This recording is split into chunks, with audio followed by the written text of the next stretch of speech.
Property Graduate is the show for aspiring property developers and investors to win a life-changing opportunity that money can't buy.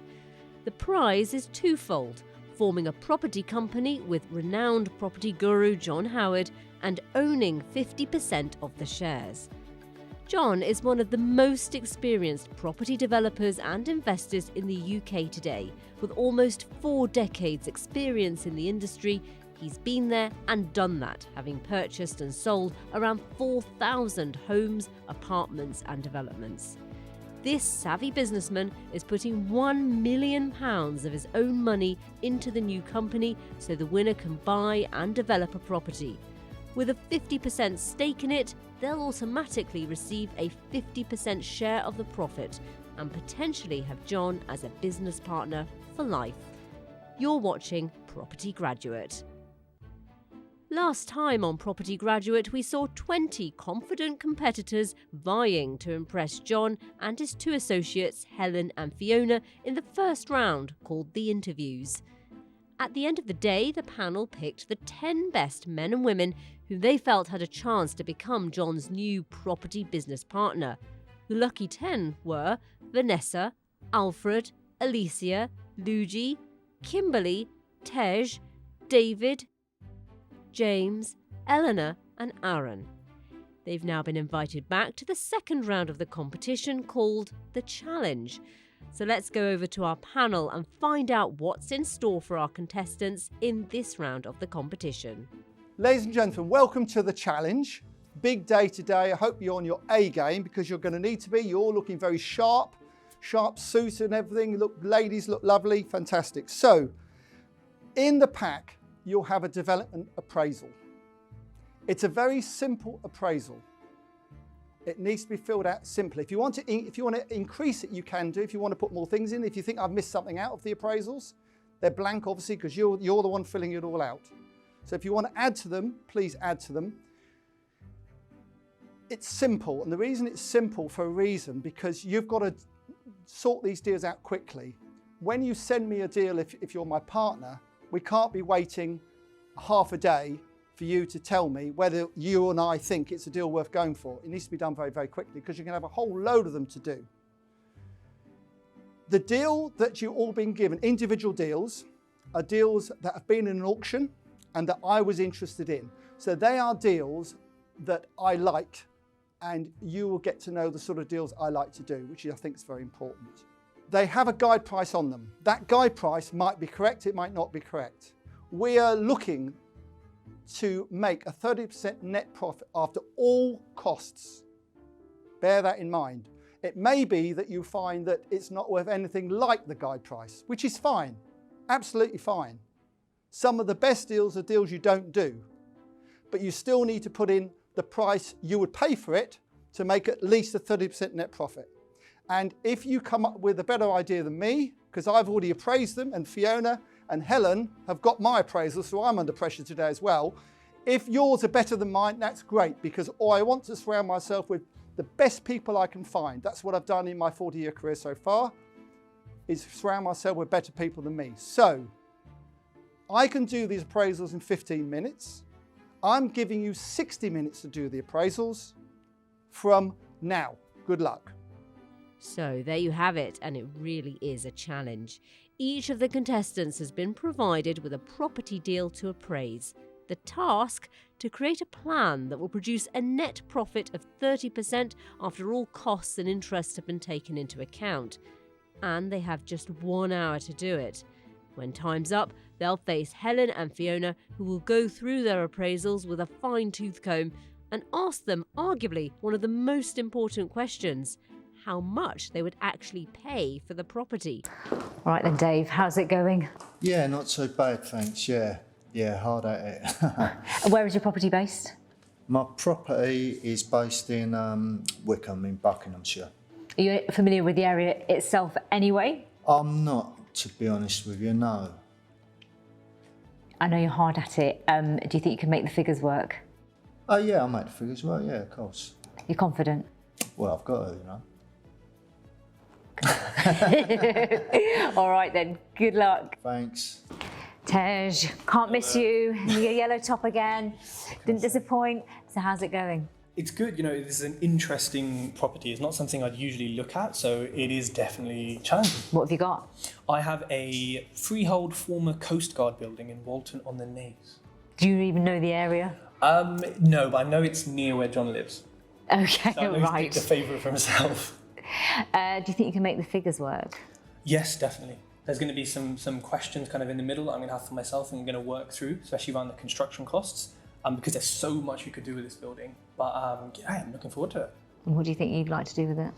I think the sort of most straightforward thing, especially with planning, would be to put flats in it.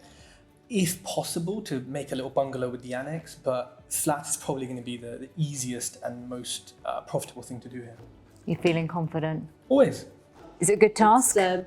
It's a tough one, actually, I have to say. More so, it's a commercial unit that's in between two units. And just looking at what the potential is, whether to convert that all to residential or maybe add an extension. Hi, Aaron. Okay. Okay, how's it going? A little bit stressful. I'm just looking at the time, but yeah, fine. It's good. What have you got then? So it's a care home. Not looked at care homes previously. So there's a potential to add another site as well. So it's the same, build another 12 units. Now, you can also do into flats. That's kind of what I refer to, like office and straight into permitted developments. I'm not really sure. So at the minute, I'm thinking keep the existing building as it is, work out the cost to build the new one on the side, work out how much that generates in terms of an income, times that by a multiplier in terms of what the bank will give us, and then work backwards and then think that's what we're going to offer. Are you good at the numbers? Because that sounds very complicated to me. So I literally had to strip it down. I was trying to think too creatively first and trying to do too much, and I'm just thinking keep it really simple, but hopefully get these numbers right. So fingers crossed. It's all about the numbers, isn't it? It is, yeah. And the profit. Absolutely. So I just need to work on that now. So fingers crossed we can get there. Tense, is tense. It definitely is tense. Okay, good luck. Thanks for your time. Vanessa. Hello. How is it going? Is this a tough call? It's going okay. I mean, it's in some respects, because it's already got planning, it's okay, well, I need to price it up and see if it works based on the planning they've got. But actually, what I'm trying to get to is, can I be more creative than that? Can I think differently and not just follow the prescribed plans that they've already got? And will the figures allow? Exactly. So yes, it's trying to know what I'd offer based on what they've actually got versus what I would offer if I was doing it slightly differently. But there's no floor plan, and I rely on a floor plan, so I've tried to look up the planning application and I'm trying to get through to the documents, but yeah, it's tough. It's the time pressure. I'm used to doing very detailed. I like to, so I was on the phone with an agent saying, okay, tell me about this local area, what do 1 beds, 2 beds go for, what if they're high end, and I would usually take a bit more time about that. So it's the time pressure that is the crunch here, but yeah. Are you good at the maths? Is that your strong point? I'm not good at mental maths, but in general, relatively comfortable with figures. So yeah, arithmetic is not my thing, but yes, in general, a feel for numbers is fine, but I am very much relying on Excel. Luigi, now, I understand there's a bit of a problem today. You've had throat surgery, so you can't really talk, but are you feeling confident? Right, okay, good. All right, well, I will wish you luck, and I'm so sorry about your voice, and I hope it returns soon. But good to know that you're feeling confident, and you think you're okay with the figures and the calculations. Nice one. Okay, best of luck. Alicia, you're busy tapping away there. Are you on your calculator? No, I'm actually looking at Rightmove at the moment just for some comparables. But yeah. How's it going? Really well. It's interesting, actually. To be honest, I've not even got into the numbers yet. I'm just doing some background digging on the property and obviously some of the planning applications that have gone in. So what property have you got? So this is, it's actually St Albans Hall, so it's a building of interest in the area. So it's in a conservation area. Obviously there's a few challenges with the planning. Planning has been refused on this to convert to a care home. But actually looking into the detail of it, it seems it's purely because they're going to demolish the Victorian range, which is of interest. So I think if you could retain that, potentially a conversion to residential would be favourable, because it actually says that in the scope at the bottom in the officer's comments. So okay, it looks like it could work. It's just now we're jumping into the numbers now. Are you good with the numbers? I'd say good. I mean, I don't know the area. I'm just going to go off what I can find online and just go from there. Are you confident today? I would say, yeah, I feel comfortable that this is something that I can tackle. I mean, it's bigger than anything I've ever done in practicality, but on paper, yeah, it looks suitable. And I think obviously with someone like John's help, who's done billions of these deals before, it makes sense to have that support behind you to jump into something like this. But I couldn't do it on my own. Not yet. But you reckon you can certainly crack this project that you've been given to do and show them what you're worth? To me, I'd love to say yeah, but I mean, obviously, when you go to planning and things like that, that's the real test, isn't it? But you can show the panel today, you reckon, that you are a good, strong candidate? I would hope so. Yeah, absolutely. I've got the right things in place now, so we just need to get those numbers crunched, and we'll see where we get to. I'll let you get on. You're very busy. Thanks, Bye. Alfie, it's a big day. Yes. How are you getting on? Doing okay. Deal isn't what I would be used to. What is it? It's for existing flats which just need a bit of modernisation. And that's not really where my expertise is. That's just kind of doing a new kitchen, new bathroom, a bit of a lick of paint really. And that's just not really where I'm set up. But it's a challenge, so I'll give it a go. It's about the numbers as well, though, isn't it? I mean, this is about creating something really good that you could then get a profit from. Do you reckon you can make the numbers work? Yep, definitely. Yeah, I was well practiced, but some of John's just like assumptions he makes aren't necessarily what I would say, so that does complicate things a little bit. But I think I'm there now. I think I've got the number we need to pay. I mean, you are the youngest candidate here. Is that weighing on your mind, or are you just going to go for it? It just depends what John's looking for, really. I don't know what he wants, and maybe neither does he, but it'll be interesting to see how it goes. All right, well, good luck. Let's hope you can give him 4 really good flats that will turn a profit. All right. Thank you. James, how are you getting on? Okay, thanks. John's thrown me a little bit of a curveball. He's given me a project that the average sales cost of the local area is £232 a square metre. Right, okay. For the kind of houses that we're building, which are fairly high spec, but cutting edge eco houses which are built to passive house standards, net zero energy, net zero carbon. We build at about £185 a square foot. Right, okay. So there's not enough margin by the time you've done the common areas, you've done all the roadways and infrastructure. So I'm having to go with a slightly different approach, which is a custom build model. Can you bring any of your eco expertise and interest into this Absolutely. task? And also I've gone with a slightly different model here, which John said he didn't like last time. So I'm kind of risking it all here, but it will make the project work and means you can make 30% return and still offer a decent amount for the asking price. Because it's all about the profit and it's all about that return, Exactly. isn't it? And it also manages your risk with less finance needed. So you reckon you can do it then? You sound positive. I think so. I mean, I know this model works. It's just whether or not I can convince Fiona, Helen and John. Kimberly, your time's up. Yeah, that's fine. How's it gone? I was only How's it gone? going round. It's been hard. There was a lot to do in the time. I'm quite a detailed person, so it's been a good challenge actually in practice for this to do really high level. So it's been really, really good. I've stripped back the analysis, and it was good actually. It was a good one for me. Just hope I've not messed up on the numbers. Well, the numbers are the key, aren't they? Yeah, and I'm an accountant, so I could totally embarrass myself. But yeah, it was a good little project actually. I'd quite like to buy it. And what is the project? So it's in Cardiff city centre. It's the first 5 floors only, not the ground floor. And there's some of the floors are commercial offices at the moment, but could be converted to residential in the future. Some we can do now, some we can do later. So a nice mix of commercial and leasehold and that kind of thing, which actually my background. So yeah, that sounds I like that. confident. Wow.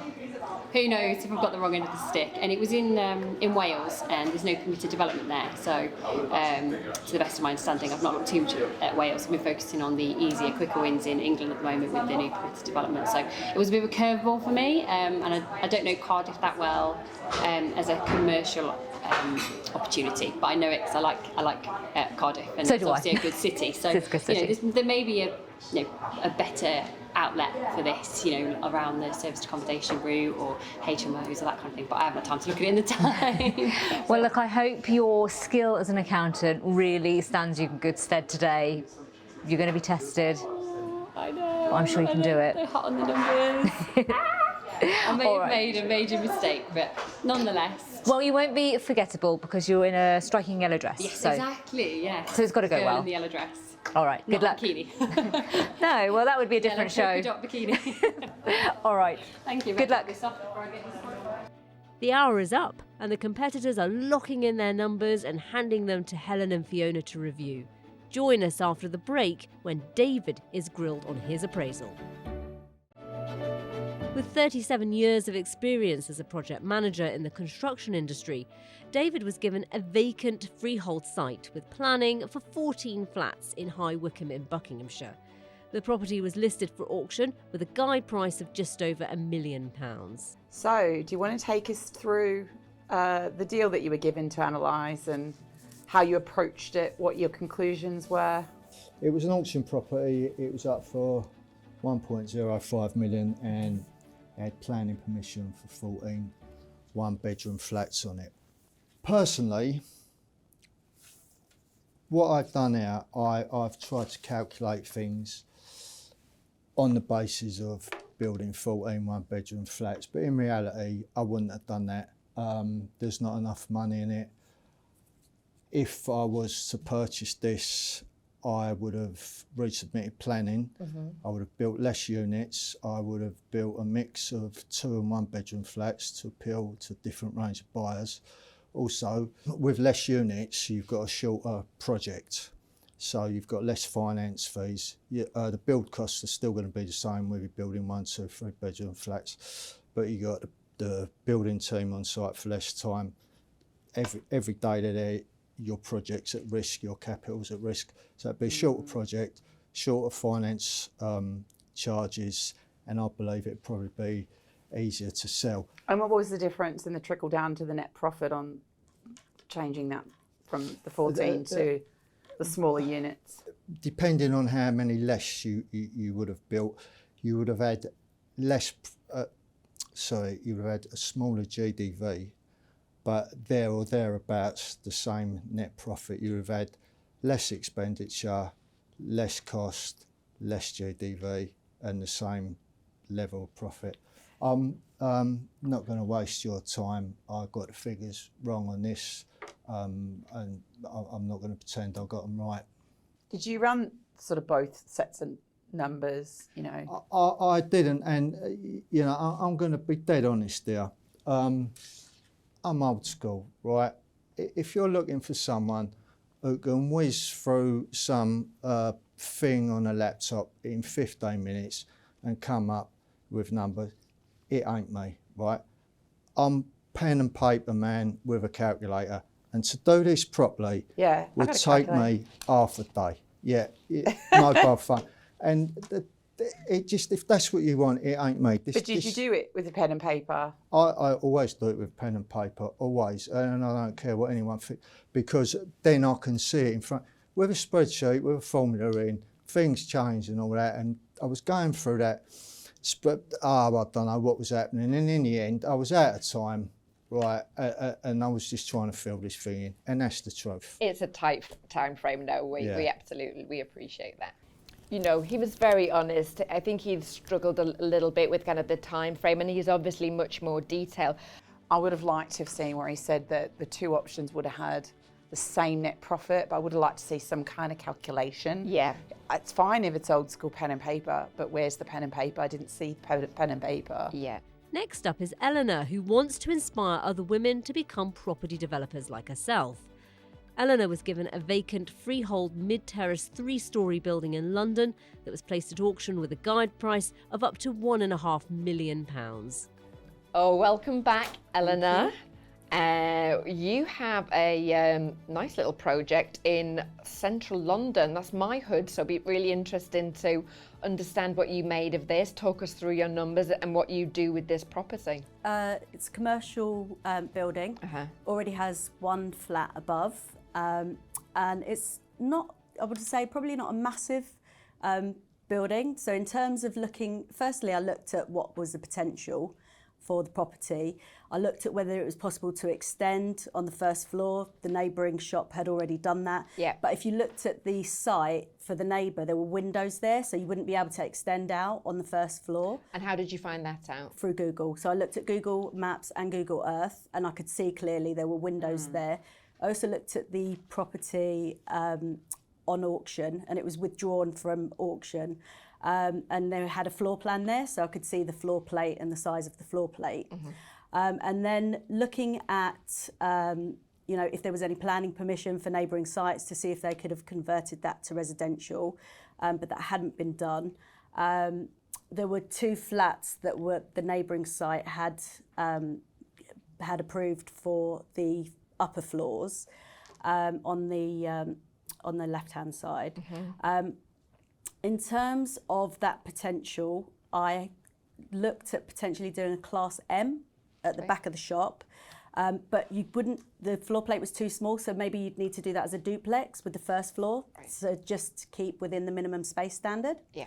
And then potentially for the second floor to then go up in the loft and do maybe another duplex, so it'd end up with 1-bedroom flat and a studio and a smaller shop front, which would be 23 square metres, which related to the rateable value. So if you looked at the rateable value for that commercial unit, it was only 23 square metres. That's quite small though, so what kind of tenant would you envision? So that would be more of a mom and pop, just a sort of start-up business, potentially. Would they have a toilet in that 23 square metres? Yes, I mean, you'd create one. But I mean, if you looked at the rateable value in that for that particular unit, that's just maximising the price for that sort of square meterage. But I assessed that, but that wasn't the plan that I picked, because the reason for that is that the GDV was 1.4 million, which was what the guide price was, 1.4 to 1.6. Yeah. And I just couldn't make the numbers work. Yeah. So for me, that would be a no deal. But that was looking at if I did a commercial conversion. Yeah. So then I looked at doing a residential conversion, which would be to convert that into a 3-bed and a 2-bathroom. What I didn't like about that option is it's sandwiched between 2 buildings. And firstly, while the range of prices in that area would have been anything from 850 to 3.5 million, which is a lovely range, and you look at the mid price, a 1.6 GDV, to convert that to residential is not going to cost a lot, because you're not changing like the exterior or extending, you're just really refurbing. Yeah. Did you consider a HMO? You could do, but in terms of just, for me, I just thought the values there probably be better to get a house. But again, I just think that it didn't really stack as much. The reason why the HMO, it's just the number of rooms is just not enough to make it viable. So for me, I would have passed on this deal. I wouldn't have done it. I think if you were going to basically buy it, it would not be anywhere near guide price. Right. I would be looking at buying that for like 900 grand, not anymore. So I would have actually, passed on that deal personally. But if you were to buy it to get a 30% profit, then it would need to be in the 900 range. Okay. So when you'd gone into kind of costs and contingency and that, those numbers that you have there are all based on if you were going to make it into a kind of single family dwelling? Yeah. Right, okay, understood. Yeah. So this wouldn't work for you, but is this the type of deal you'd like to do, or would you do something different? Yes, I mean, for me, what I would look at is probably a couple of things. Either take a commercial unit and then look to do a commercial conversion. So whether that's a flat in the back or look at additional floors. I do love this type of project. I'd say it's perfect for me. Yeah. And one thing I would say is that I would be able to help John find a much better deal than this. But this type of deal would be something that I would be able to. And there was no income numbers? There was nothing that was supplied there. And I looked online and in the deck, I couldn't see anything.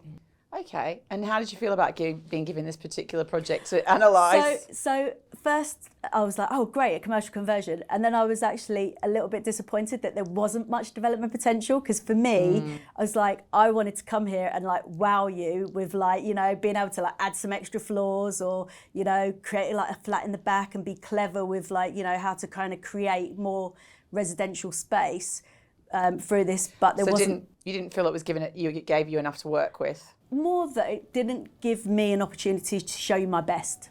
Interesting that this is her kind of thing, so she got quite quickly to, actually this doesn't work and that doesn't work. And if she's looking in this type of area, then the 1 million available for the purchase, then that type of sum is going to be needed, particularly in London. She'll spend right? it. Yeah. Do join us after the break when we see how the anxious investor, that's Aaron, and Oxford graduate and investment banker Vanessa got on with their deals. First up, we have self-titled The Anxious Investor Aaron. He's been given an interesting property in Norfolk. It's a former residential care home which has planning permission for an additional building providing 12 bedsits. The property was placed at auction with a guide price of £1.3 million. So let's see how Aaron got on. How are you? I'm good, thank you. How are you? Good. Nice to see you again. Nice to see you as well. So, how did you feel when you were given this to analyse? Oh my God. So firstly, I would not present this to an investor in terms of my numbers this way. But yeah, it was, when I first got it, I was slightly overwhelmed that I've never done a care home before. It's not something that I've ever looked at. So that and a combination of looking at the way John has his appraisal just threw me off ever so slightly. So I was just like... Not just you. So which I was great. Well, I wasn't glad to hear that people struggled, but at least it made me feel a little bit reassured. Because I normally try to work from the end in mind and work backwards. Right. And this kind of looked like you were looking at the front, essentially. So played around with it a little bit, realised there was no... Sorry, I'm speaking and you haven't asked a question. Should I carry on? Or? Oh yeah, no, carry on. Yeah, apologies. Keep going. My thought process was, okay, I've done a commercial conversion prior to this. Normally we look at the floor plans and see how we can chop it up into flats. Obviously there was nothing that came about on this, so I Googled it, looked at some images. I couldn't see a floor plan from the auction lot. So then I thought, as it's got a class 2 planning permission to build a new dwelling on the side, I figured we might as well just keep it in its use. It was a former care home. You could potentially just basically reignite it into a care home again. Now, it was difficult for me to try and understand, how do you value a care home? It's not something that I was sure of. I've had one conversation before, and again, this conversation, it was just a conversation. It's not something I'd want to get it in concrete, that they use a multiplier of 8. A Google search has shown me 5 to 7 afterwards. So that was a multiplier that I used. I essentially looked at spare room, open room, Rightmove, Zoopla, just that looking at what rents are going for studio properties. I also looked at the local housing association of £113.50. And I kind of went with the conservative figure of £450 a room. I also looked at what care homes make. They make anything up to £1,300 a week. But I thought, I don't know what the overheads are or anything in relation to that. So I kind of just stuck with 450. And then I looked at how many units we have essentially, times that by the annual income. So you were looking at just keeping it as a care home and re-renting essentially, it? Yeah, and then essentially working at the build cost for the side where I think it was an extra 12, was it? An extra 12 bedsit units. And did you pick up that that was granted in 2010? I did, yeah. So then I went on the planning portal, and I know they normally lapse in terms of that, but it just obviously said appeal accepted, and there was nothing else there. So I thought it'd probably be pretty straightforward to get that done again. Again, that was an assumption on my behalf there, a question that we could ask. And then I did the build relatively cheaper than probably flats, because I thought they're going to be bed sits. They're not going to be most likely standard 37.5 or 39 meters squared. So I went slightly, I'm not sure if it's too cheap on that. So I think £80 is what I went with that. Worked out what the build cost was again. Did you try working it through based on the guide price? I ignored the guide price for this example because I thought that's irrelevant at the end of the day. It's the way I work at it is, what is the end GDV minus a 30% profit. So I do profit off the GDV normally. Yeah. Minus a 30%. Work out what all the holding costs are, the professional fees, everything that comes into play. Have a 10% contingency or 15%, and then obviously work out the timescales. And then whatever that price is, I never really look at that, if I'm being completely honest. And then that's when I had all my information on the computer, and I was trying to put that down onto a piece of paper. And as you've seen, and the letter as well, even the envelope, I think I've jotted numerous things on that. So it is a bit of a mess in terms of coming to an actual figure, which is disappointing for myself. But you managed to get to 30% net of GDV. Yeah, so again, not on cost though. Yeah, it got to the point where I just thought I need to do this my way. How do I think? So in the last 10 minutes, that's what I did. So I thought, what's the NGDV based on the calculations from the rental income, i.e. an asset that's producing income, took 30% off. I then realised obviously got stamp 4% as well. So then I thought, need to take that off as well, because that's obviously in that first purchase cost there. And that's essentially how I came to that number again. I would really need to look at this in a lot more depth before obviously ever offering that. But based on my thought process and what I've just explained to you guys, that's how I stumbled across that number. Was an hour long enough? I think an hour would be long enough if again, this was an office unit, for example, flats, I could Something in your wheelhouse, so to and speak. if I didn't get too fixated on looking at the way this was appraising and thinking, almost like, you know, when you're at school and you're trying to answer exams, and like I needed to answer it this way. If I just had gone away, done it my way, then got those numbers and then essentially plugged them into here. And that's just, I take full responsibility for that, but that's just something that I could have just brought into here afterwards. And in terms of if you could, you know, kind of go back and do it again, so in terms of getting the floor plan, or what kind of things would you do differently? So if this was a project, for example, that I was looking at in an auction, the first thing I'd definitely do is, like I always do, I always take builders around, because they know a lot more than myself, and that's what I did with my previous one. I took 3 builders around different times. I work out the costs, I look at the floor plans, I see what we can essentially, what I think, based on my experience, we could chop it into in terms of what we can convert it. I'd then take an architect if needs be, if there's something that I think, are we maximising the maximum use from this potential? Then I'd speak to local estate agents, obviously what they would value, for example, the flat to be, and I could work out the GDV that way. If I was to keep it as a care home, then obviously it's about approaching people within that industry, something that I've not done, but I'm confident it's not going to be rocket science in terms of finding out. I'm not sure if they take it on a lease or they require a certain, I wouldn't know the conditions to that, but I would essentially find that out. Okay, great. Well, thanks for giving us your review. Yeah, thank you very time. much. Yeah, I appreciate it. Everybody found the time, you know, a challenge. So don't worry about that at all. Well, yeah, thank you. So Aaron, interesting. He didn't lay his thinking out very well, but he conveyed it verbally, I think, a little bit better. Yeah, he'd obviously done a lot of work, as you said, on the laptop and kind of figured the numbers into there, but wasn't necessarily presented so well. Yeah. But great to get an insight into kind of his thinking, the way he'd look at this stuff. Yeah, I did. I thought I made the note that I thought his process was interesting. You know, taking the builders round, getting them to feed. You know, when he's evaluating something, certainly longer than 15-minute evaluation process. Oxford graduate and investment banker Vanessa is up next. She's been given a 4-storey mixed-use building, which is currently arranged as a retail unit on the ground floor and office accommodation above, with approval for change of use for the upper floors. The guide price at auction is £700,000. Join us after the break to find out more about Vanessa's plan for the property. Welcome back. Let's go to Vanessa to find out more about her plans.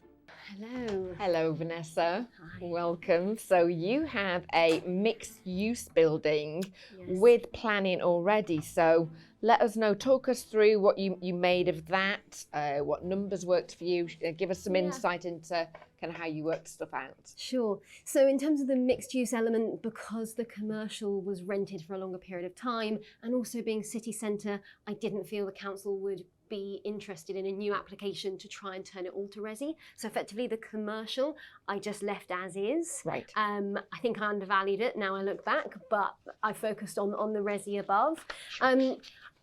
Not having a floor plan, I tried to find it on the planning portal but couldn't, but I would like to think about whether the car parking space could be extended over. Sorry, did you check up? There was a planning reference on there. Yes, I put in the planning reference, but when you went to documents, it took you to a weird link that didn't open, unfortunately. And if this was a real live deal and that happened, what would you do?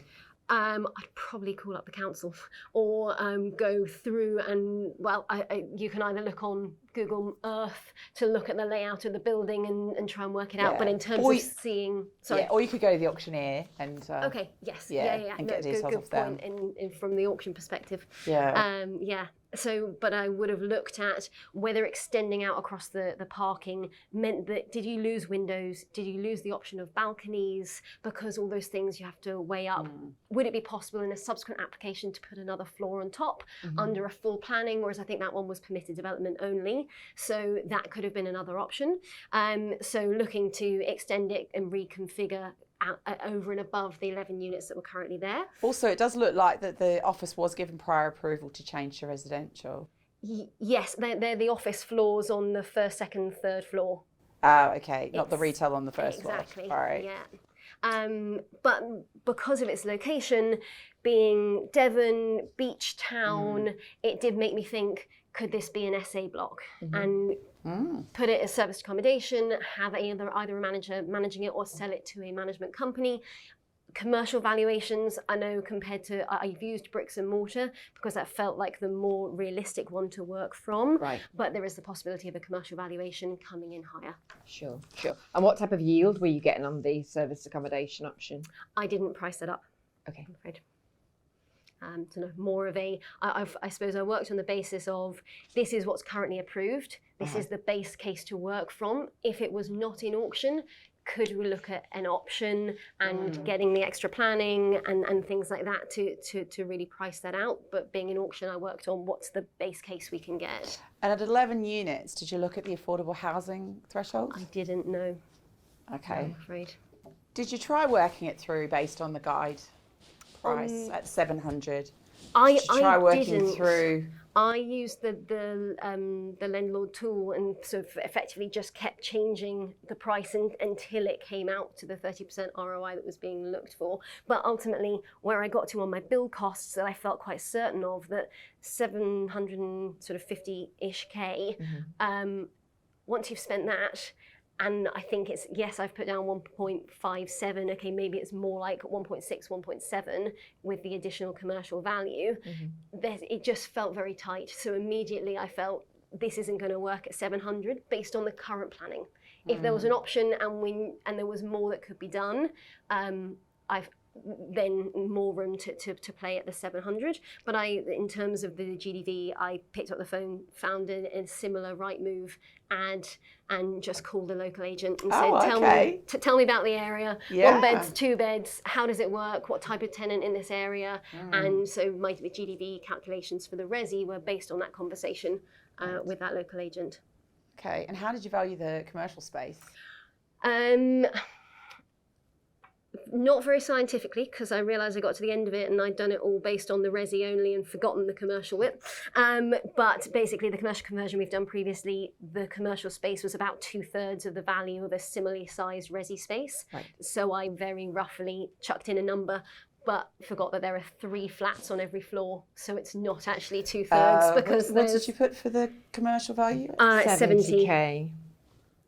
Okay, 70K from an income of 18,000. Yes, I didn't work it back from that. Yeah. Yeah, that's probably closer to 160, 180,000. Yeah, definitely under. Yeah. So absolutely. Which would have made getting towards the 700 much easier. Yeah. I think also in terms of the financing element, should have asked the question about, are we doing a 75% bridge or something as we were discussing that before. So I threw myself a bit on those numbers. So I think I've left quite a lot in their buffer. It may be more like a 400K rather than a 300, but I don't think it works at 700 unless you've got security of additional further build. Oh, okay. Yeah. That was my feeling. Yeah, we got John's analysis, and he seemed to be able to make it. It was he got quite close at 700, 33% return. Got it. I can't see. He had a very different GDV, so it's interesting to see kind of how you got to your number there as well. Yeah.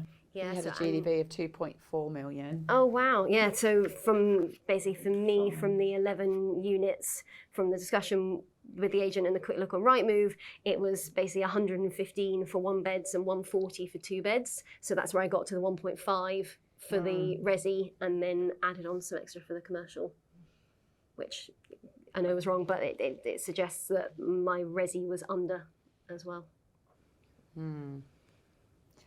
Is this the sort of deal that you'd want to do with him? In principle, yes. I mean, I'm very open and flexible to what he wants to do in different areas. But yes, something like this, absolutely. I would just have done more due diligence, more time on understanding the exact layout and how to further that. So did you feel you had enough time to review this? No. I literally was throwing numbers in at the end. I did it all on sort of my spreadsheets online, which I've printed out and brought with me.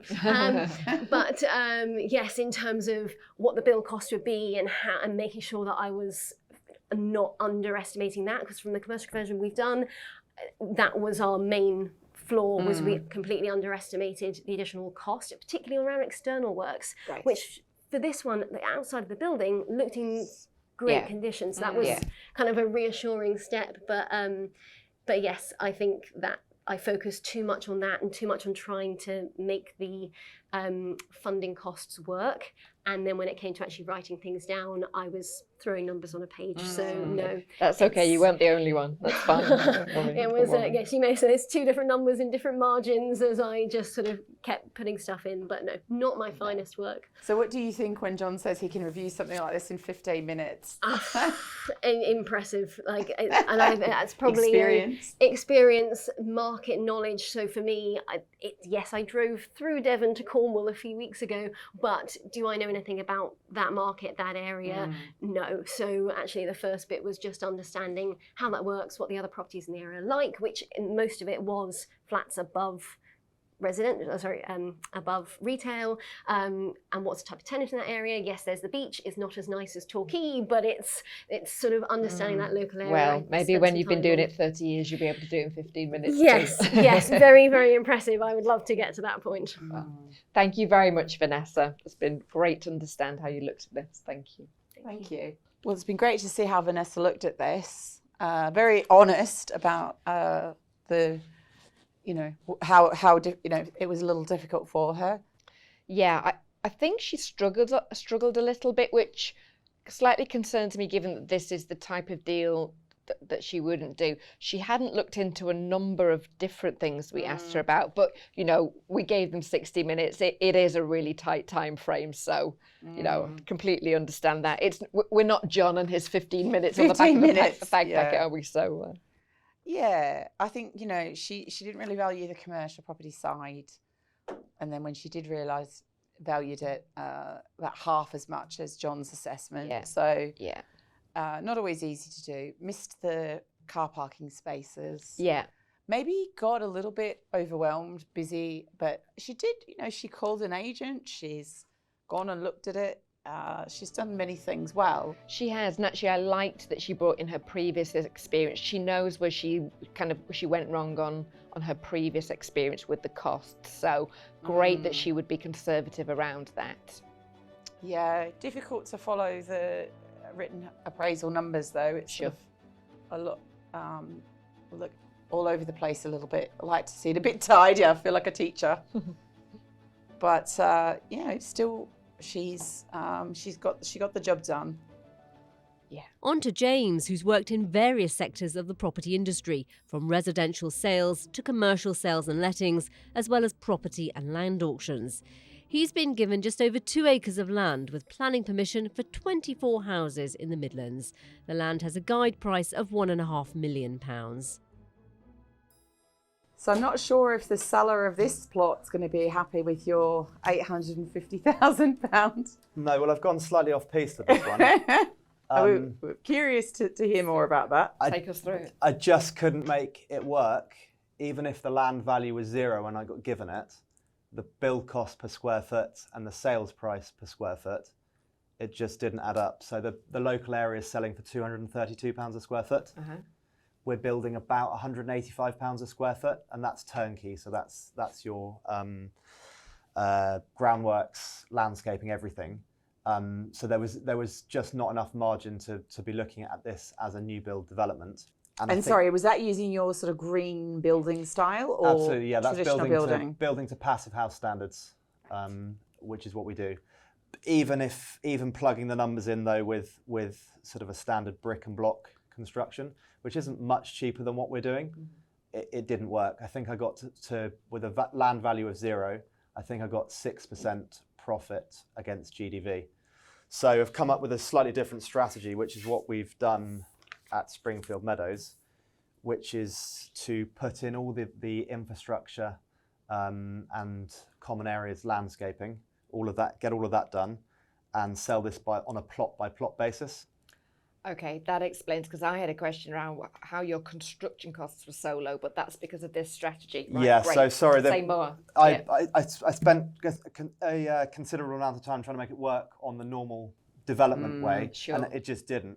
So I kind of scribbled my notes on the back, but it really needed explanation. So I'm sorry that that was a bit complicated. No, we like that. We like detail. So what I've done is worked out the £232 per square foot, cost per square foot for the sales price per square foot for the local area. I've timed that by the 26,662 square foot of,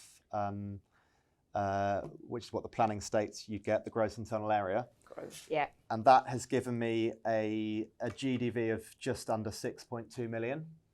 And then I took 40% of that as the land value, which means my GDV is down to 2.47. And you're comfortable with 40%? You think that's a good... Well, we're achieving 45%.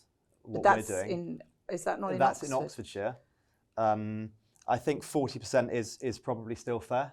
Okay. But Coventry isn't my expertise. Sure. Our projects have been in the southeast. So if I'm completely honest, I wouldn't go for this project anyway. Okay. And I don't think being at half the guide price would cut it either. But let me carry on with my numbers. So to make a 30% profit of the GDV, that's £742,000 you'd need to make. Cost-wise, we've got the 4% stamp duty. I thought the infrastructure and landscaping for the public open spaces would total about £600,000. Yeah. Legal fees I put at £2,500 per plot. There's obviously no sill. There's no sill in this area, but when we're not actually building anyway, there would be no sill. Marketing, further design and further planning, I put in at £100,000. And then the finance cost, I put at £85,000. And then the agent's fees, you pay on a finished house. Yes. At £37,000. So if you add all of those numbers together, to get a 30% return on your GDV, I got to a sales price of £850,000, which, as I said, is low, but I just couldn't get it to work developing the land out. And sorry. I was just going to say, and your interest costs are 10% of the purchase price. Actually, that. I think that was the assumption that we yes, gave them. Yeah. That's the 10%. The challenge. That's what John was Yeah, saying. I mean, that's what we have to work yeah, with. that's what I worked it out to be. I think it's actually a coincidence that it's 85,000. I worked out, I think the total costs for this were 1.7 million. And then I divided that I took a 10% blended rate for that and divided it by 2. Okay. And what kind of time frame did you allow in your numbers? I allowed 2 years for this. I don't think it would take 2 years, but I wanted to be conservative. Yeah. I don't know the area. I don't know the appetite for custom build. My guess is with the values being quite low, there's possibly not an appetite for this. Another reason why I wouldn't take this project and be offering on it. Can I just go back to your GDV pound per square foot that you quoted earlier? Yes. Sorry, did you say 225 when you were looking at the original scheme? The average cost, the average sales price was £232. Because interestingly, John had looked at it and had thought it would be 300 a square foot. Okay. I looked at comparable data on one of the websites and one of the analysing softwares. Okay. So given if I'd had a little bit more time, I'd have probably looked at some more comparables.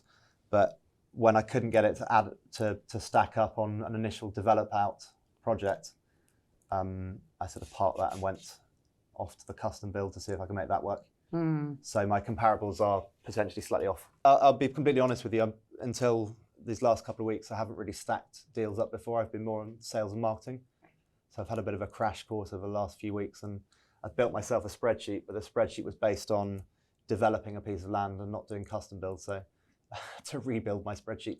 Did you plug the original concept into that though? Yeah. And that's where I found that if you got given the land at a build cost of £185 a square foot, you'd only make 6% profit on your GDV, and that's with the land for free. Did you find this a difficult task? Yeah, as I said, I haven't really done this very much before, but it's been an incredible learning curve for me the last few weeks, and I feel like I'm already getting better at it. And given some more practice and mentoring, I think I could probably be quite good at it. But it seems to be quite a dark art, and the slightest tweak in numbers can change it dramatically. Yeah, that's why it's quite often important to do building a sensitivity analysis. Okay. As well. So in my stack on my computer, I've built in a stress test. So if the GDV drops by 10%, what happens if the build costs increase by 10%? And I've got another column for increased build time, so I can plug all that in and it works it all out. Great work. Thank you. Thank you. All right, thanks for James. your time. Thank you. I really liked how kind of the honesty and humility that he came with. I liked the way he thought outside the box as well. Clearly he's got his way, you know, he has a specialism that he wants to do, and it depends if that fits with John. But I thought it was really excellently done, excellently thought, excellently researched. Not an easy task analysing sort of a slightly complex one. Yeah. I think his GDV was different. John had made it work in his own analysis. Yeah. He didn't have the same end sale value, which flawed the whole model. Yeah. So that's curious and something maybe to talk to John about, because, John made it work, James didn't make it work, had to change strategy. Join us again next time for the second part of The Challenge, where we'll find out how Luigi, Alicia, Alfred, Kimberly and Tej got on. The panel will also decide who they'll put through to the final, called The Deal. There's all to play for.